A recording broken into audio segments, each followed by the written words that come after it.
Right, good morning, welcome back. Now with the valve clearances done and out of the way and the clutch replaced, it's time to turn attention to something a little bit less technical, but equally as important. Now in my reasonably long riding career, I've been the unfortunate victim of a broken throttle cable on at least 2 occasions. And it truly does subject you to a bad day. Something so simple and minor can leave you totally stranded, and it's almost never roadside repairable. Now you could do the old dispatch rider's trick of zip tying a spare cable next to the one that's in use. But that only works and is only worth it if you can hook up the ends of the new cable by the roadside. And looking at the location at the bottom of these cables, right down between the centre 2 carbs, I don't think you could. So as this bike is 22 years old, 40,000 miles, and looking at them, they are definitely the original factory cables. We're going to replace both of them, just for good measure. Oh, and by both cables, I mean the pull and return cable. Yes, obviously it's the pull cable that always breaks because that's the one that does the most work, but they get stiff at the same time. You can buy them as a pair, so why not just replace them as a pair? Now I got these from Yambits, the same as I did the shims and the clutch pack and just about everything else for this project. So I'll leave a link to these cables in the description if you think it's time to replace yours. Anyway, cables, let's go. Now the reason I'm doing this job now at this stage in the project is I've just done the valve clearances, so all the furniture is already off. The tank's off, side panels, the air injection's out, and I've got perfect access here to my 2 cables ready to replace. So it's 2 birds, 1 stone and all that. But if you haven't and your tank and all your bodywork's still on, here are the first few steps you need to take to get to this point so you've got access. First job, rather obviously, take your seat off. Then whip your side panels off. Then take your fuel tank off, carefully. Then stow it somewhere safely where it won't get damaged. Now if your XJR has still got its heat shield under the tank, then you will need to remove it because the cables run underneath it. And usually it's just zip tied to the frame, so just snip them off and lift it out of the way. Right, the next job is to lift the battery out to give us room to wiggle the airbox back off the back of the carbs to release them.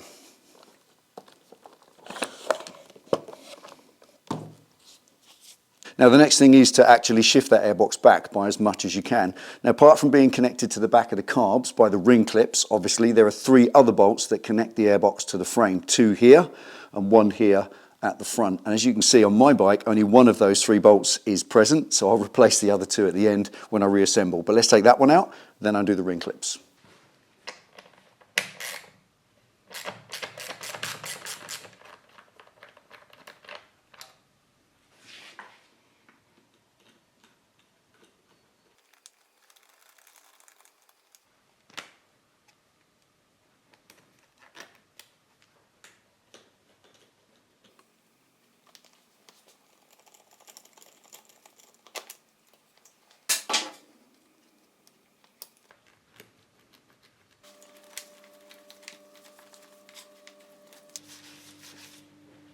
Okay, at this point, with the 4 ring clips undone so they rattle around freely, any pipes removed out of the way and the 3 bolts removed out of the frame mounts, the whole airbox now should wriggle backwards and pop off the back of the carbs.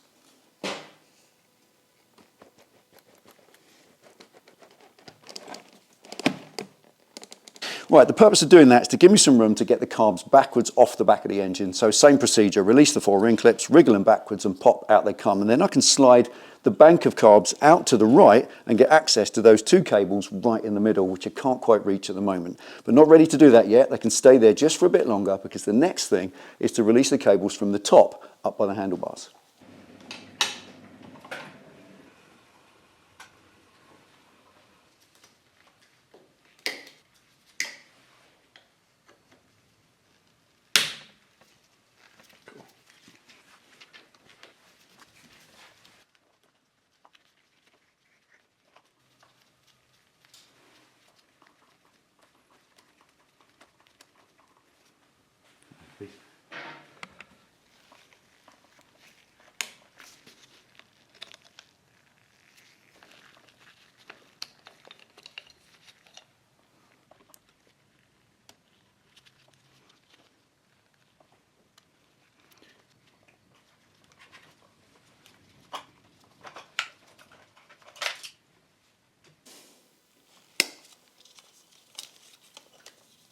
Right, that's cables released at the top, pretty easy. Now it's ring clips and pull them out.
There we are.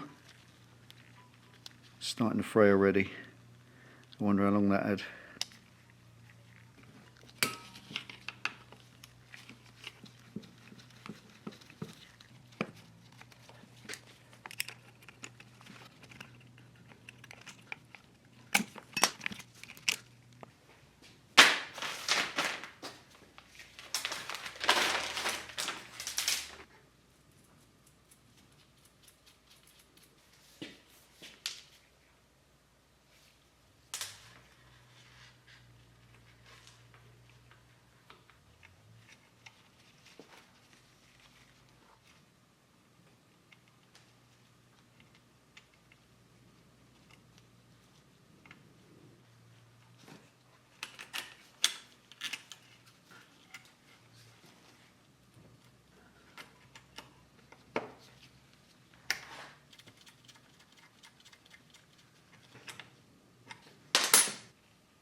In you go.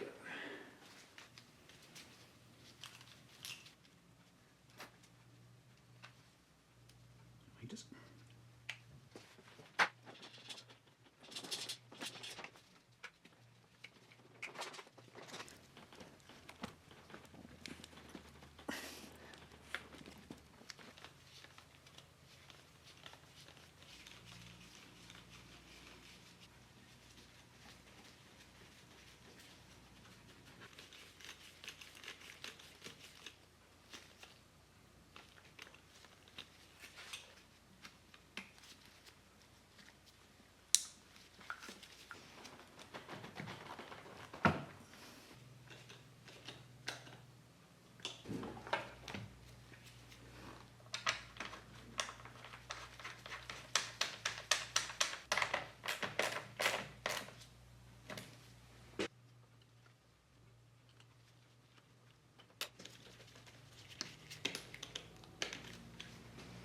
Right, that's the carbs reinstalled, everything connected up, tightened up and ready to go. Now we've just got to connect the cables themselves to the handlebar end, then adjust everything up.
Right there, all fitted. Now first of all, I set the length on the return cable, and all that's a case of doing is put your finger down there and feel the wire bit that hangs out the bottom. If that's nice and loose, roll forward. If that goes tight, then that's good. Release it and it goes loose, so it's not overly tight. But you don't want too much slack, so I just turn the cable shroud enough to take out any excess slack. So it's just got a tiny bit of movement. I always do that one first. Right, now the pull cable is the one that does all the work. That's the one that's going to get stretched as time goes on. And it's got two adjusters, one at the bottom and one at the top. So what I like to do is give myself all the adjustment at the top. So wind it all the way up so nothing is adjusted. It's at its minimum at the top, giving myself all the adjustment to harvest in the future. So with that at the minimum, today, all the adjustments got to be done down here at the bottom. And there's plenty of it. I can turn the cable adjuster at the bottom, so I take all the slack out I want and set the cable today, and then in the future I haven't got to come under the tank to adjust that again, because all of my remaining adjustment is up here on the bars, nice and accessible. Now I know this is subjective, it's a personal thing. Some manuals advise to have about 5mm of free twist grip before it starts pulling on the cable. Me personally, I like less than that. I like my throttle right there. I like it 1mm or so, then start opening the throttle so it's not all sloppy. Personal thing, do it how it works for you. I'll make sure though that the throttle is closed. You're listening for that tap.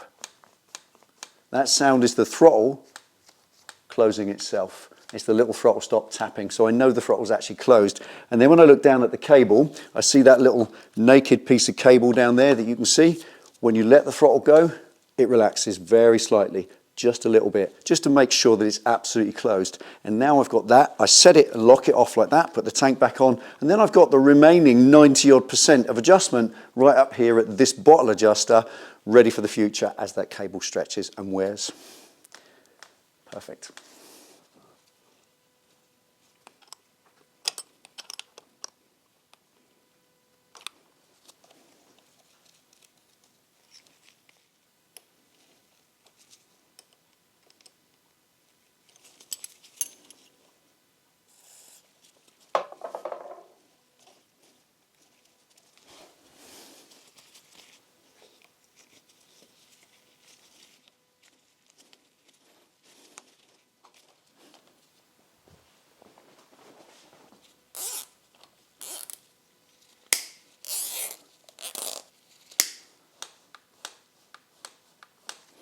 Lovely. So there we go, throttle cables, 22 years old, 40,000 miles, and true enough, one of them was frayed. And if your XJR is this kind of vintage, and this video has made you think, then you can order the cables from Yambits. I'll leave a link in the description. Thanks for watching. I'll see you next time.